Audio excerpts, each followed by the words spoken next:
Assalamualaikum warahmatullahi wabarakatuh. Halo, selamat pagi anak-anak. Jumpa lagi dengan Bu Indra Seftina Santoso. Apa kabar kalian hari ini? Semoga kita semua selalu diberi kesehatan. Dan tetap semangat ya, walau harus belajar dari rumah. Tak lupa Ibu ingatkan, kita masih berada pandemi.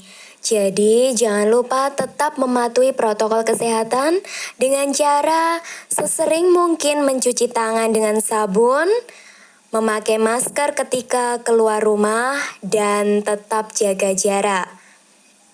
Sebelum belajar, marilah kita berdoa sesuai agama dan keyakinan kita masing-masing. Berdoa mulai. Selesai. Hari ini kita akan bersama-sama belajar tentang tema 5 ekosistem, subtema 1 dan ekosistem pembelajaran 1. Hari ini kita akan belajar muatan pelajaran bahasa Indonesia dan IPA dengan tujuan pembelajaran 1. Dengan mencermati teks non-fiksi yang disajikan, siswa mampu menganalisis pokok pikiran dalam bacaan secara tepat. 2. Dengan menyimak penjelasan dan mencermati teks bacaan, siswa mampu menuliskan pertanyaan-pertanyaan sehubungan dengan bacaan secara tepat. Yang ketiga, dengan membuat bagan, siswa mampu mengidentifikasi hewan berdasarkan jenis makanannya secara benar. Yang keempat, dengan melakukan pengamatan dan pengumpulan informasi, siswa mampu membuat teks non-fiksi tentang penggolongan hewan berdasarkan jenis makanannya secara benar. Anak-anak, sekarang coba kalian perhatikan teks non-fiksi yang Bu Guru sajikan.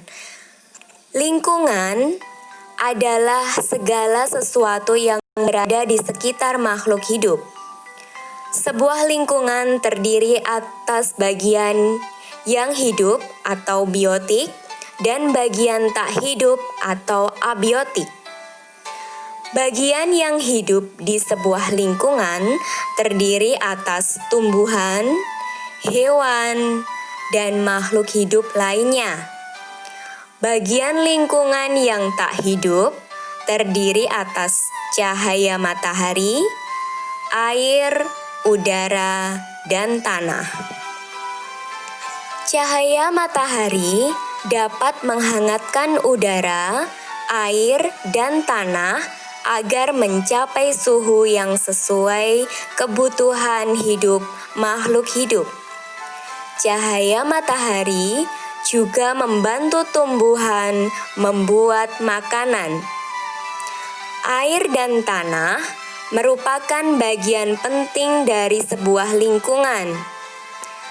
Air yang turun dalam bentuk hujan meresap ke dalam tanah.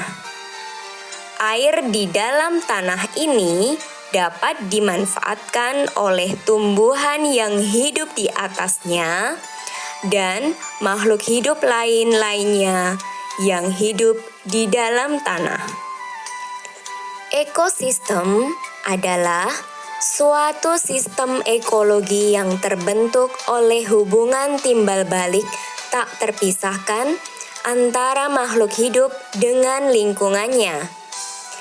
Ekosistem bisa dikatakan juga suatu tatanan kesatuan secara utuh dan menyeluruh antara segenap unsur lingkungan hidup yang saling mempengaruhi.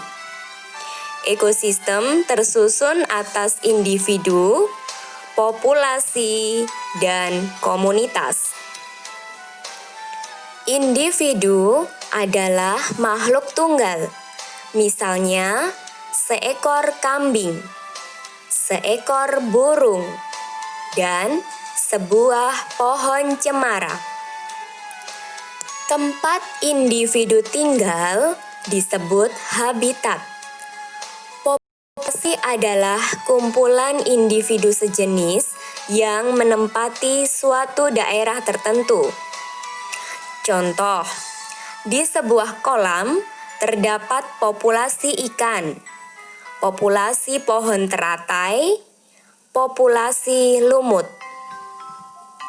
Sementara komunitas adalah populasi makhluk hidup di daerah tertentu. Contoh komunitas adalah komunitas sungai dan komunitas padang rumput. Setelah mendengarkan bacaan non-fiksi di atas, ayo kalian berdiskusi. Tuliskan pikiran utama dan informasi penting yang ada di bacaan pada tabel berikut. Nanti kalian membuat tabelnya di buku tulis, kemudian hasil diskusinya kalian foto dan dikumpulkan ke grup WhatsApp ya. Dari teks bacaan di atas juga, kalian harus membuat pertanyaan. Beberapa pertanyaan yang mengandung kata tanya apa, mengapa, bagaimana. Jadi kalian munculkan semua kata tanya yang kalian ketahui.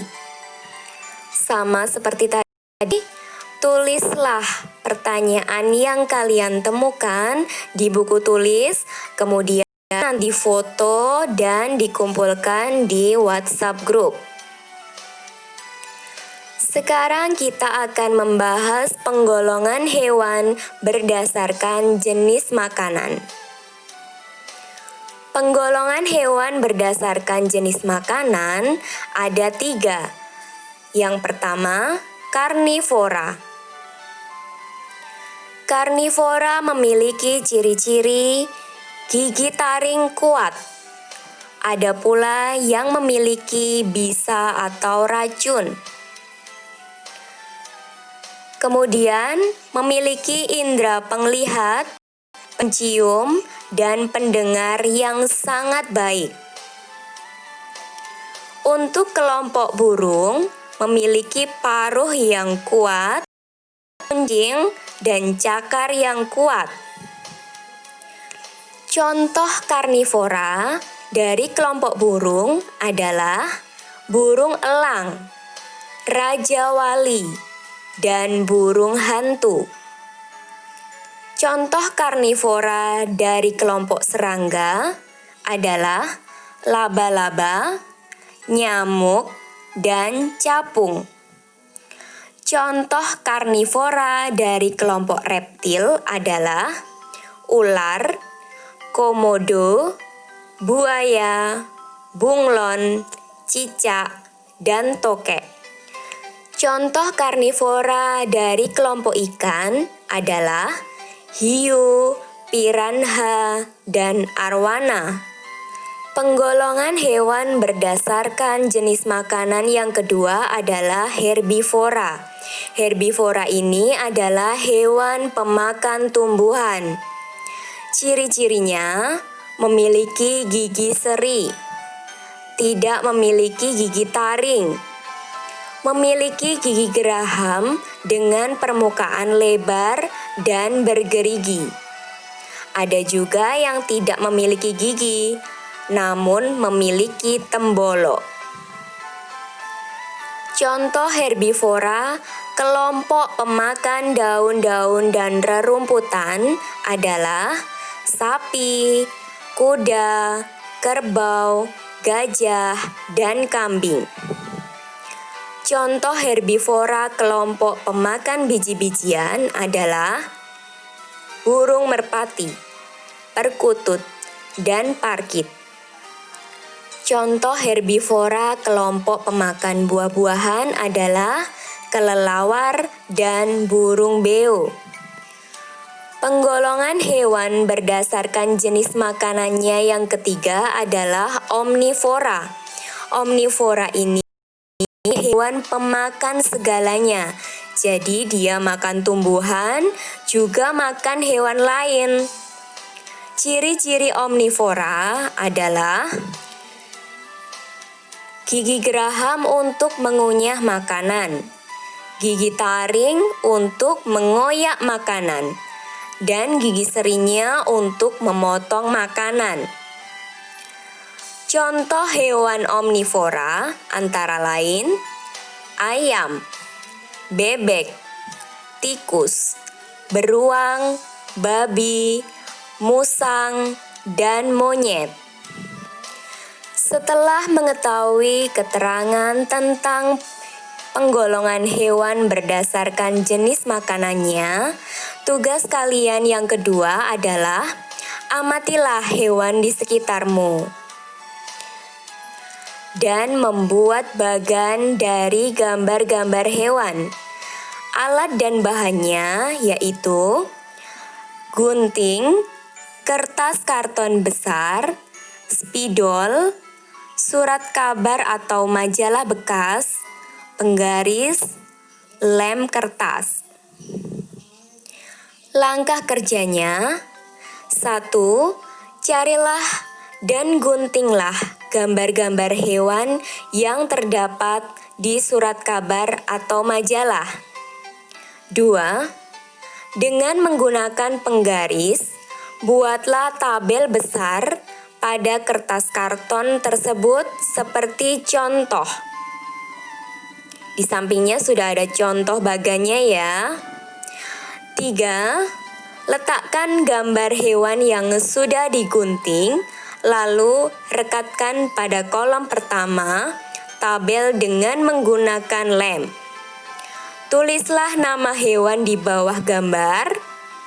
Kemudian tulislah nama atau jenis makanan yang dimakan oleh hewan tersebut di kolom tengah. Kemudian tulislah jenis makanan tersebut apakah termasuk tumbuhan atau hewan lain. Kemudian jangan lupa menyimpulkan tentang hewan dan jenis makanannya tersebut. Selanjutnya, kita akan berbicara dengan karya sastra. Apa sih karya sastra itu? Karya sastra adalah ciptaan yang disampaikan dengan komunikatif tentang maksud penulis untuk tujuan estetika. Karya sastra ada teks fiksi dan teks non-fiksi. Contoh teks fiksi adalah prosa, puisi, dan drama. Contoh teks non-fiksi antara lain biografi, esai, artikel ilmiah, dan artikel jurnalistik. Seperti yang sudah kita pelajari di atas, itu adalah contoh teks non-fiksi. Kemudian tugas kalian yang ketiga, dari bagan yang telah kalian buat tadi, pilihlah 2 hewan yang memiliki jenis makanan yang berbeda. 1 hewan pemakan tumbuhan dan 1 hewan pemakan hewan lain. Tuliskan penjelasan tentang hewan tersebut, mendapatkan dan memakan makanannya. Gunakanlah hasil pengamatan dan informasi penting yang telah kamu dapat dari bacaan di atas yang teks non-fiksi tadi untuk melengkapi tulisan kalian. Kalian juga dapat melengkapi tulisanmu dengan gambar hewan yang dimaksud. Gambar yang dimaksud ini bisa berupa gambar kalian sendiri, itu berarti lebih kreatif, atau bisa berupa potongan gambar dari surat kabar yang lain. Kemudian tulislah penjelasan tentang kedua hewan tersebut pada selembar kertas dengan tulisan yang rapi. Nanti hasilnya kalian foto dan kalian kumpulkan di grup WhatsApp ya. Kesimpulan pelajaran hari ini, 1. Kita telah belajar tentang ekosistem dan komponennya dari teks non-fiksi. Yang kedua, kita belajar tentang penggolongan hewan berdasarkan jenis makanannya. Yang ketiga, kita belajar membuat teks non-fiksi dengan menggunakan hasil pengamatan hewan di lingkungan sekitar dan informasi dari bacaan. Ibu ingatkan sekali lagi, jangan lupa mengerjakan 3 tugas yang tadi Ibu sampaikan. Agar kalian tidak kesulitan, Ibu akan share bahan ajar hari ini ke grup WhatsApp. Terima kasih atas perhatian anak-anak. Kita akhiri pelajaran hari ini dengan bacaan hamdalah. Alhamdulillahirabbil alamin. Wabillahi taufik walhidayah. Wassalamualaikum warahmatullahi wabarakatuh.